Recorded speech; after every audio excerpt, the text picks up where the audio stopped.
Hi everybody, we're here at Eat Drinks and Open Mics. I'm Nick Polias, and here we are with Yashar Kafi. Did I say your last name right? Perfect, yeah. Perfect? Yeah. So Yashar, what made you want to get into comedy? Well, I started with acting. I still act. And when I started acting, most of the auditions I was getting were terrorist auditions because I'm Iranian.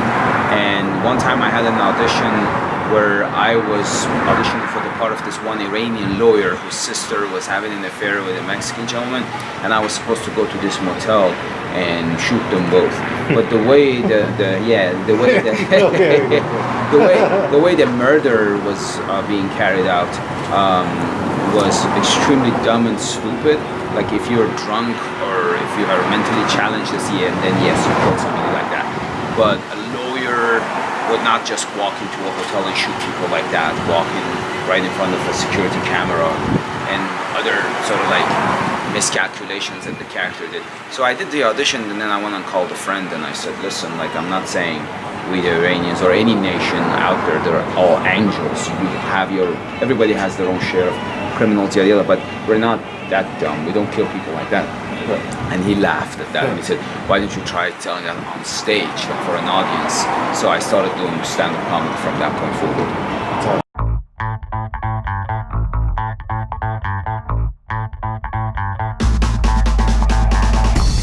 So Yashar, who are your influences as far as comedian goes? When I just started, I started because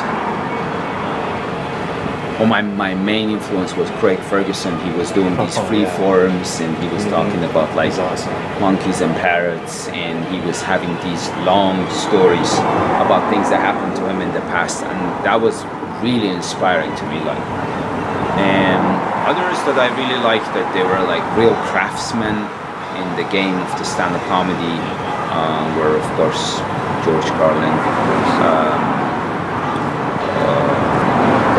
I also watched a lot of I forgot.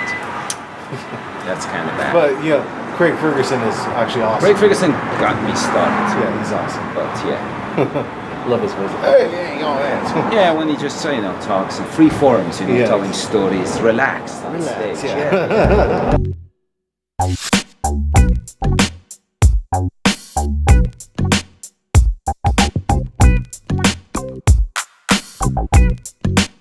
From your home country, is there a lot of opportunity to do comedy, like here in the U.S.?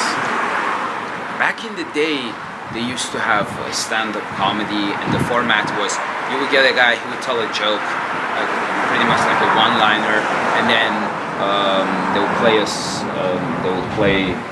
song, and he would dance or he would sing, and then he would do another one-liner followed by a dance or a song. Later on, they didn't have comedy for, I would say, a decade or two. I'm unaware of its existence, but recently they've started having a lot of stand-up comedy shows, and they're very similar to the format of the stand-up comedy here. Of course, the comedians there, they have to be careful to not make jokes about particular subjects and individuals so that they don't get into trouble.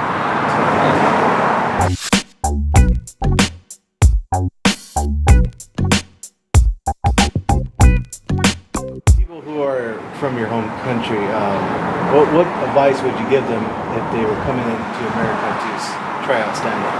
Oh, first thing first, you should take a class on your image. It's like an image class where you find out how other people view you, because sometimes you see yourself as a human being, but out there people see you as a monkey that speaks English. So once you figure that out, you know your quirks, you can see yourself from the other side. You do a few polling in some of these image classes, and then you learn like how you're being perceived and how they're categorized. Of course, you should never ever lose who you are. You should always come from the place that you feel it's where you're most comfortable. But you also have to be aware that looking like out there now, the reason they're laughing is not because of how you planned it. I mean, the joke is working in this moment and it may work forever, but the reason of the audience's laugh is completely different than what you are thinking. So I would say the first thing first, learn the culture, learn the society, learn how they view you, and then just go for it.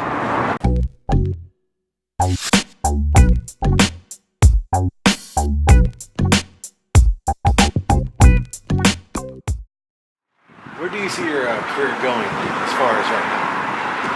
Right now, I see it going places. Good. Yeah. Do you see big venues like stadium shows? Hopefully. Yeah. I need to bring my energy up to be appropriate for a stadium. Right. But then again, considering the technological advancements that we have right now, I can still be like a low energy comic that I am, and sort of pull people in. They can use like maybe stronger mics and installations that Because speaking about your low bravado thing, I think when you do that, you bring in the audience closer to listen to you. Was that planned or? Well, it's somewhat unintentional, but I remember many years ago I was a graduate student at the University of Oregon, and I had a scholarship that required me to go and teach undergraduate classes. And when I was teaching a class, I realized that these students, they sort of like shift forward to listen to me. And I thought maybe it's because of my charismatic personality on my voice, or I sometimes mix up serious subjects with extremely inappropriate things. And this is back in the day. The PC culture has not invaded every aspect or every incision and every rectum in this country, so you could make some inappropriate jokes in the classroom, and I saw them coming forward trying to listen to me, and I never tried to sort of like bring down the volume of my voice, but then again it somehow worked itself out in a classroom setting, and maybe I got used to be doing that, and then I sort of like carried that to my stand-up game. So hard to say if it's intentional or not, but I'm more aware of it now. That's good.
My favorite foreign guy, and I think he's kind of the star of this episode, isn't he, right?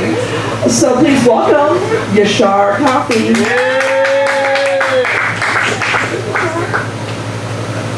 Get like 10 extra seconds.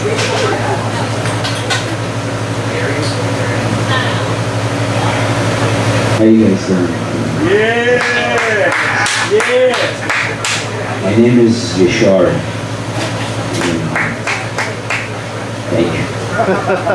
My name is Yashar, and I'm from Iran. Thanks for not running away. I don't like mass shootings, because anytime there's a mass shooting, it's guaranteed someone very stupid is going to come to me and say, "Hey man, I'm sure you must have experienced that back at home, right? You must have experienced that back at home, right?" And I always ask experience what? And they go, gun violence. I said, no, never. I've never seen gun violence back in Iraq. Come on, man, I've seen it on TV. Iran, all of these angry guys with guns, I'm sure. I was like, no, you must have seen it on Fox News, which is created for retarded people. But we don't have any guns.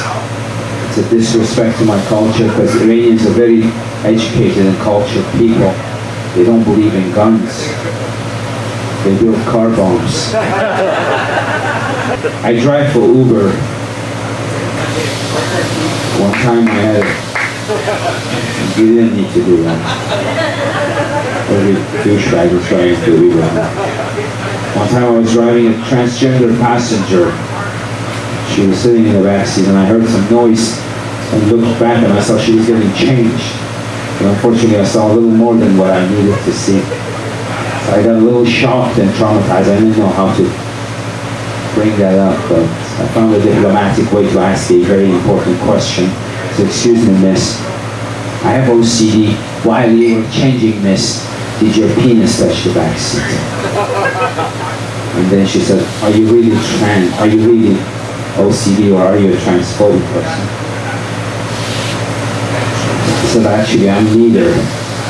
But I come from a very backward culture. And in that culture, if a dick touches the back seat, to restore my honor, I have to set the car on fire. She said, I'm actually not trans, I'm a drag queen. I said, I don't give a fuck about your hobbies. Or the gender identity of the owner of the penis. Should put your dick on the back seat, yes or no? I have a friend, he's from Greece, and he told me, why don't you take a DNA test? I said, why should I do that? He said, because Alexander the Great invaded the Persian Empire and raped your grandmothers. So you may be part Greek. And he was kind of proud of the rape. So I took the 23andMe and the results came back into his credit. After 2,500 years, I found 3% Greek jizz in my DNA. Because they raped us. So I told him, why don't you take a DNA test to make sure you're pure Greek? He went and took the test and the results came back. And he found 65% Turkish jizz in his DNA. So I told him, who got raped more now, bitch? You got raped more, you fucking piece of shit. At least we got raped by the Greeks, the philosophers. Plato raped us. We got raped by a bunch of savages, by the Turks, by the Mongols. A bunch of retards fucked your grandmother. You're not European anymore. Go, you'll find your fucking goat herders' cousins in Turkey. Ahmed and Mehmet. I don't like people who think they're very smart. And when you ask them a simple question, instead of answering with a yes or no, they insult you with a smart-ass comment. Like the other day I wanted to go buy a 6-pack of beer, but I couldn't drive to a supermarket because I was already drunk. So I went outside of my apartment, I looked around, I found a gas station, and then I thought, okay, sometimes some gas stations sell beer. I went to the gas station, I looked around, we didn't find any beer. So very politely I asked the gentleman working there, excuse me sir, do you sell any beer here at your gas station? He looked at me up and down. And then in a very condescending manner he told me, my friend, there is a high school across the street. I said, do you mean I should go to that high school and buy beer? I said, no, my friend, I meant to say. I said, no, listen to me, bitch. I don't give a fuck what you meant to say. Let me repeat the question. Sir, do you sell any beer here in this shithole that you wasted your life? Yes or no? He said, no, we don't. I said, no, you should have said no 3 minutes ago. Because I didn't stop by to chit-chat with some gas station philosopher. I didn't come here to talk to some Turkish beer version of Robert De Niro. No. To me, you're another motherfucker with an accent. If I needed that, I would talk to myself into a mirror. Thank you so much.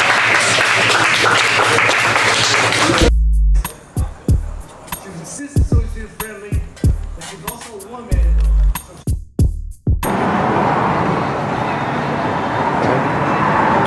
Chuck Norris threw a grenade and killed 50 people. Then it exploded.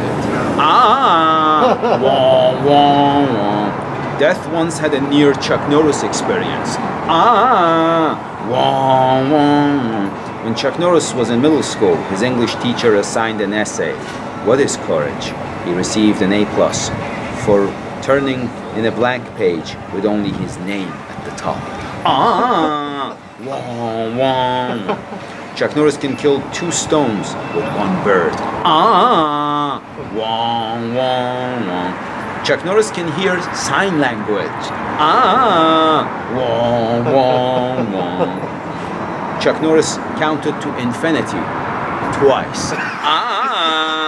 Wah, wah, wah, wah. It is considered a great accomplishment to go down Niagara Falls in a wooden barrel. Chuck Norris can go up Niagara Falls in a cardboard box. Wah, wah, wah. Are we good? Yeah. Thank you. Yeah, again, you're welcome. Yashar. Thank you so much. Thank you. Thank you for being on Eats Drink. We're gonna go Yes. eat, and then we're gonna go to an open mic. To an open mic, definitely. Here we Thanks go. so Ready to go. much. You good? Yeah.